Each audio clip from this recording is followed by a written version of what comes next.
All right, well, here we are. Yes, we've been meaning to do this for a while, and we haven't yet. So now we are. Man, life's been busy. I know it's been a whirlwind the last couple months, especially. It's been a busy couple of years, and definitely a busy couple months. Yeah, no doubt. But we've been talking about this for a while and super excited to be recording episode number one of our brand new podcast. Let's do it. Here it is. Welcome to the podcast that accompanies the DOT analysis platform, where we discuss real-time trends in the truck insurance market and explore answers to the questions you are not allowed to ask. I'm Ray. And I'm Ben, and this is the Inside Lane.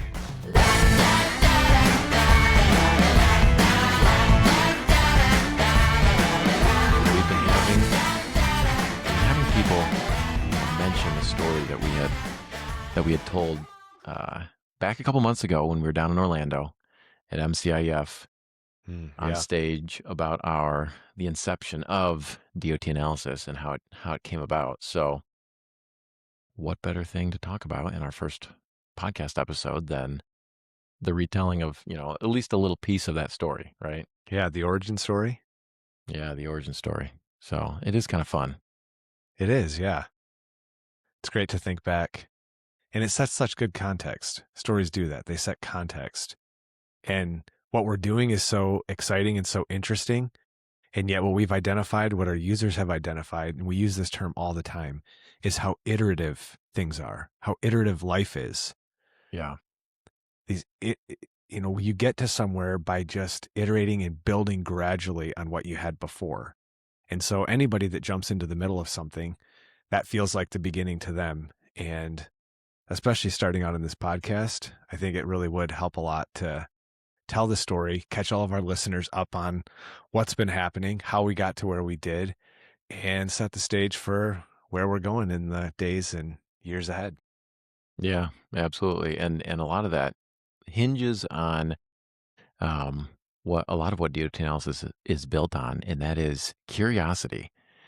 And Absolutely. I love, curiosity because you start to pull different threads in, what about this? Or why has it always been this way? Or can't we do that? And it just begins to unravel narratives in this never-ending story that, that's alive in any industry and that's alive in any, market, but specific to the truck insurance market, I don't know, maybe it makes me the ultimate geek to be excited about truck insurance data. But it's so exciting and so much of my life has been defined by that in the many, many years. But I guess that, Yeah. brings us to the beginning of the story, which was, I don't know, almost not quite 20 years ago, 15, 16, 17 years ago, something like that, um, of jumping into the truck insurance industry.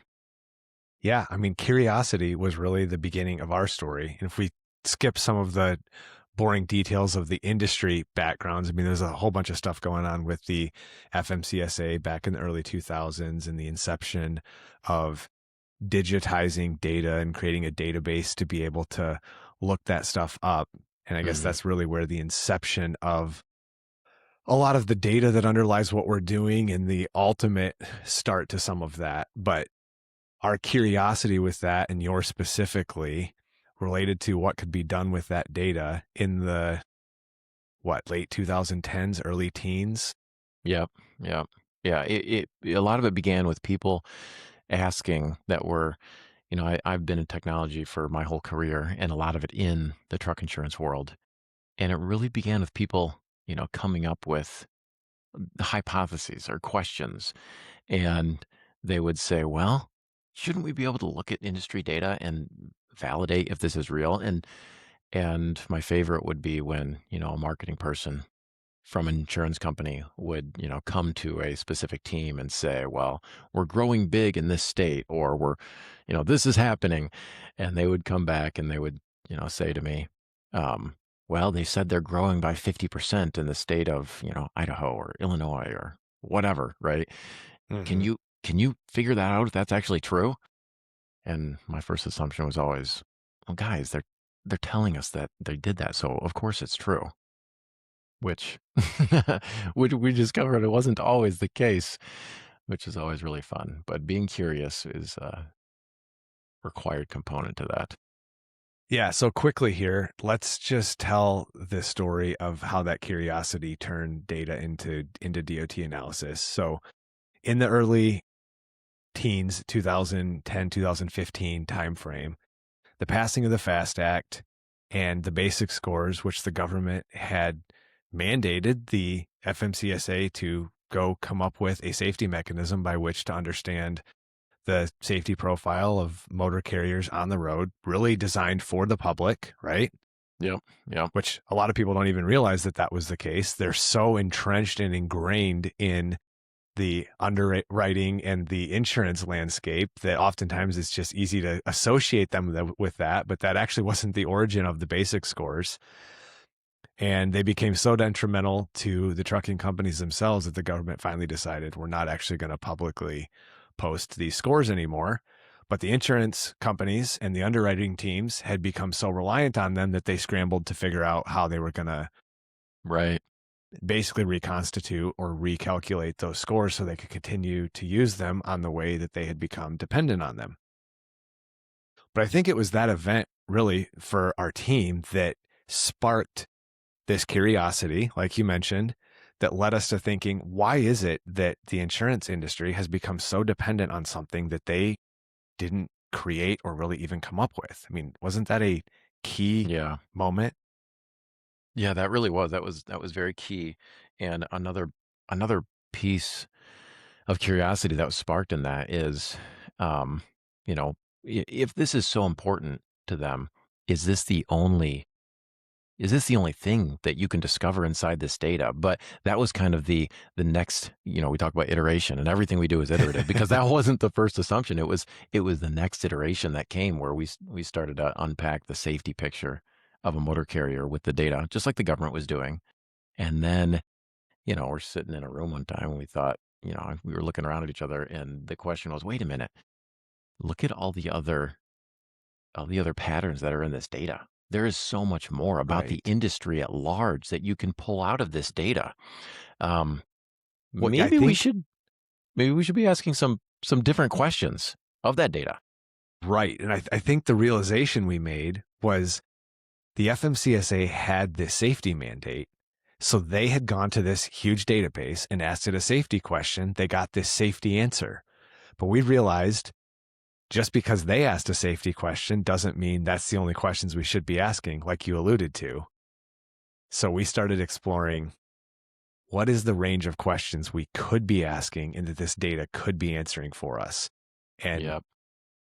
that was wild. I mean, almost overwhelming. The Oh, yeah, um because the moment we came up with a question, it like immediately sparked 5 more questions. And then each one of those right. 5 sparks another 5. And it's this wild, prioritization game of, okay, now we know that it's possible to be asking these sorts of questions about the truck insurance market. Right.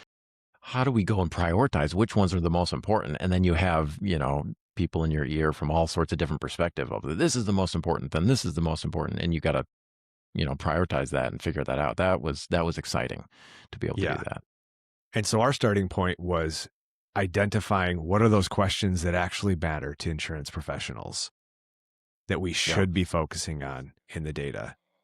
And I think you've got your screen there. You want to pull our dashboard up and we can look at some of the questions that we asked and what that's doing and Yeah. the visibility that that gives us into the marketplace and that we want to, the stories that we can see and find that we want to discuss on this podcast. So let me throw one in here that is just always top of mind because I have so many of our current clients and customers, reach out and ask questions about, and that's Well, the and even what you're doing right now, this is an example of a question that we said you should be able to ask, right? Is you should be able to not just look up who a oh motor yeah, carrier is insured by, but we should be able to ask who then are all the motor carriers that are insured by a specific insurance company. Shouldn't we be able to see that book of business and have some visibility into it? And so right. what you're displaying right now, yes, is the ability to go look at Geico's book of business and see what that market picture is. Right. I mean, if I can, in theory, that original question was, if we have all this data, as all these little grains of sand out there, right? Shouldn't I be able Mm, to zoom all the way out and see the entire beach? Can't I see all of right. that sand at once and form a cohesive picture and understanding of underwriting behaviors and, market dynamics and realities? And absolutely we can and should be able to do that. Right. And then to break that down a little more, we want to be able to see not just an individual grain of sand. We want to be able to see not just the entire beach. We want to go in between that and we want to be able to see the sandcastle that exists on the beach as well, right? Right. And it's an Right. example of what we're looking at here is we can zoom in and out to just the right depths to be able to see whatever we want to. So like for example, in this case, we're not looking just at an individual writing paper even. We're looking at Geico, which has grouped together their Yeah. writing papers so that we can get a full view of their true market presence. Yeah, and that's one thing that, a lot of people, to aggregate that knowledge together was something that was really just so exciting to be able to do. I literally remember the first time we realized, what kind of, value could be created in putting that picture together in a meaningful way. When you can take all the Mhm, papers that a logical insurer, as we call it, is using to write mhm. business, when you can put all those together, you can actually see and understand what their market presence is. I can see that, for example, Geico has just about 26,000, filings here. And that's split across several different papers. If you just look at one, you get only part of the picture. And if you have part of a picture, you can't use that because it doesn't tell the whole story. Right. Yeah. So, a couple other examples of the types of questions we felt like we should be able to ask and that the people in our orbit wanted to be able to ask. I see the relationship duration graph there. Oh, yeah. So, give me an understanding. This is the question, right? I want to understand their book of business. How mature is their book of business? So, tell us a little bit about this relationship duration graph. Yeah, so this graph right here was born out of answering a whole different slew of questions. The primary one was just that, and it is the depth of relationship in a book of business, because you can take someone who's got 1,000 clients, or you can take someone who has 10,000 clients, and that doesn't tell the whole story. You have to know how long they've had a relationship with those clients in order to estimate the stickiness of those clients, the reliance that they're going to be Mhm. around for the long duration. And then you have to compare that to the general market. Well, maybe nobody has a 5+ year client, but you do. How sticky is that really? So unless you have a comparative metric for so many of these things, it's much less meaningful data. But being able to compare a book of business to the market, or compare a book of business to a different book of business, that's the power of what we can do here with the relationship duration graph. And I love doing that. Yeah. And most people in the industry know that Geico is relatively new on the scene, which is perfectly illustrated by this graph, which shows almost exclusively their business being in that first 1 or 2 years. Right. Of course, the orange market average gives us that comparison. So you can see that it's not uncommon. 24% of the market does exist in that 5+ year duration. Right. Right. Yeah. And you can see that book as it matures from the left side of the graph over to the right. And you can understand where an insurance company is going. And if you've been in this industry long enough, then you'll have seen some of those new insurers come into the space because there's huge premium dollars in trucking, right? But then, they have a big splash and then they fizzle out. Now, I'm not saying that's going to happen with Geico. I have no idea. We're Right. just looking at the data as it is, right? But of course, those stories have played out in, the time of my career over the last, 15+ years, and the time of many others who've, been in this industry for, a couple decades.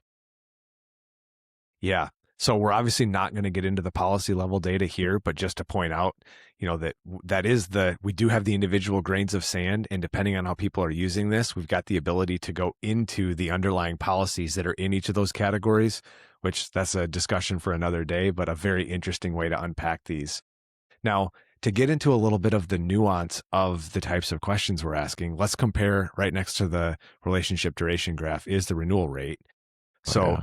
easy to just hear those terms and think that's the same thing, but very uniquely different, right? Because that renewal rate, we're not just looking at what percentage of their book of business exists in each policy year, but the rate at which they move their business from one policy year to the next. Right. Which is so telling because it's going to answer a whole litany of other questions about the health of the insurer or the health of the grains of sand on the beach, so to speak, of those motor Mhm. carriers that are in there. And if they're, commodity buyers and they're just buying for price, or if they're buying for quality, and you can see the churn.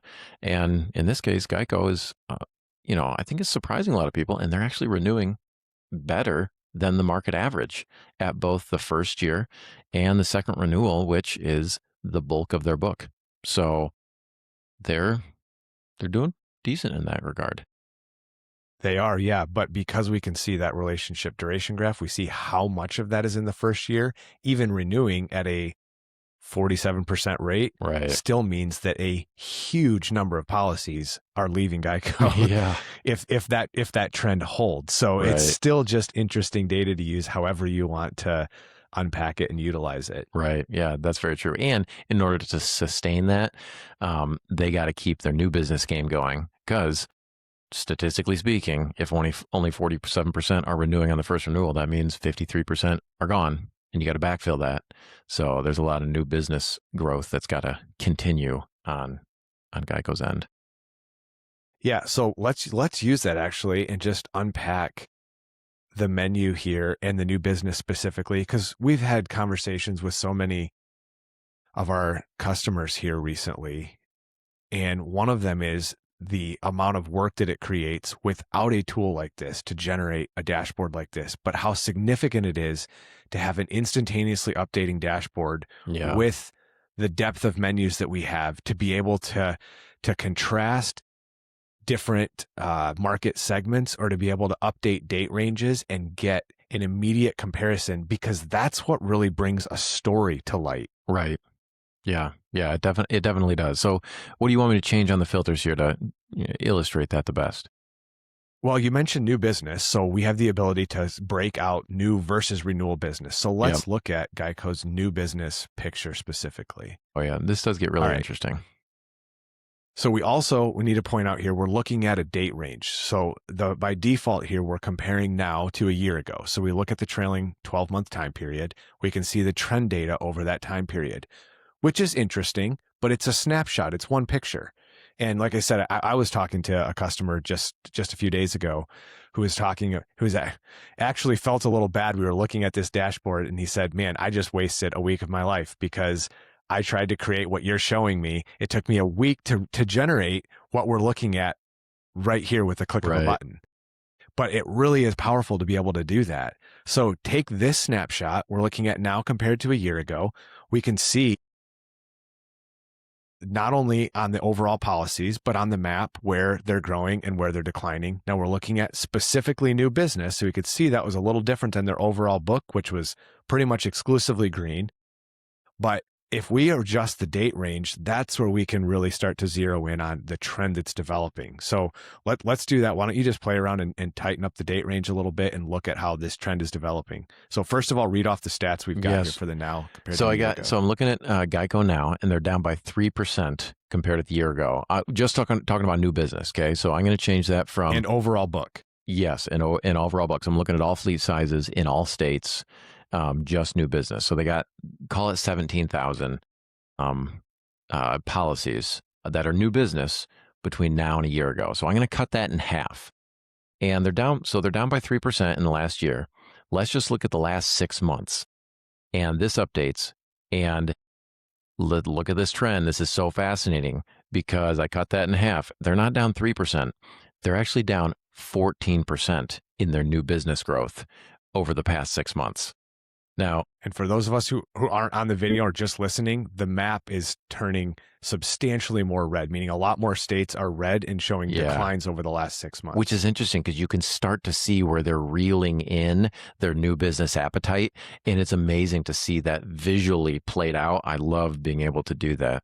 And there's, what's also fun sometimes too, is you have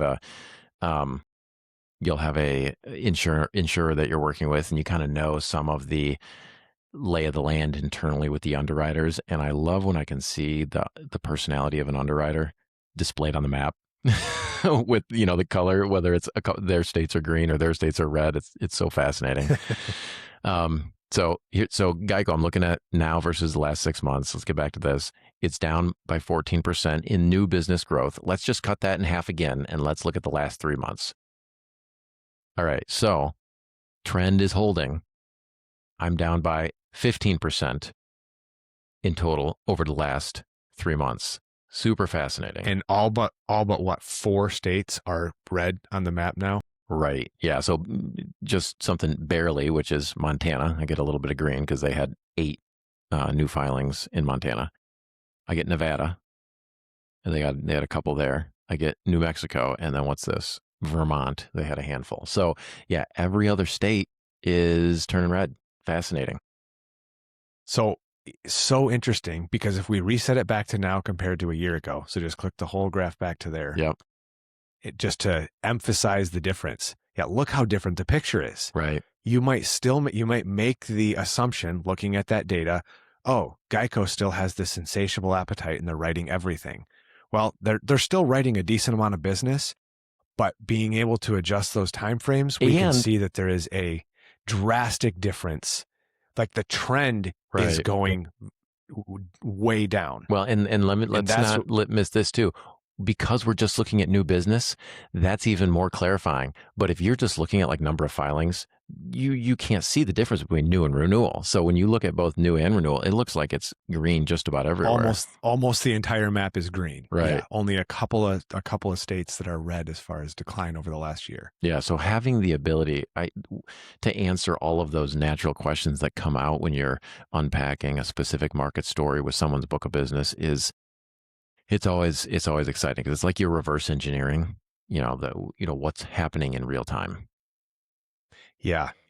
So the stories are very fun to follow. There's so many different ways to use this information. And we like to say, we're data agnostic, meaning we don't have none of this information is inherently good or bad. It's all useful in various ways, depending on what you're trying to do. But knowledge is power.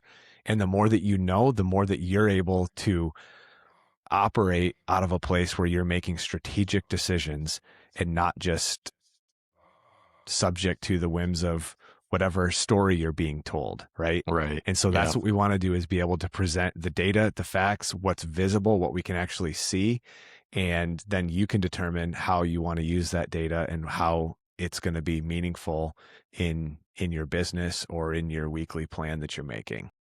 Yeah, I'll give a 20-second story here just to emphasize that point, Ben. I had a client probably 3, maybe 4 months ago jump into DOT analysis, and one of the signal moments that really sealed his desire to jump into the platform was the fact that I showed him the state that he was in, and he said, "Hey, look at this specific insurance company," and we pulled them up, and he had just gotten a commission rate cut from that insurance company because the insurance company had said to him, "We're writing a ton in this state, and you're just not pulling your weight, and we need you to be writing more. We had a lot of new business growth here, and you're not doing much of it, so we're cutting your commission rate back down." And that was so fascinating because the state was blood red. And that insurer was falling dramatically. So he was able to, leverage that, have a little bit easier negotiating with that insurance company, which was fascinating. Yeah. But without a tool like this, what would you do? Right. How do you respond to an insurance company who's telling you this is our reality? Right. And so until you're on the same playing field, you've got access to this data, and then you're able to go and approach that conversation entirely differently. Yep. So many fun stories like that from the insurer perspective or underwriting perspective. Well, I could go on and on, but I'll save that for next time.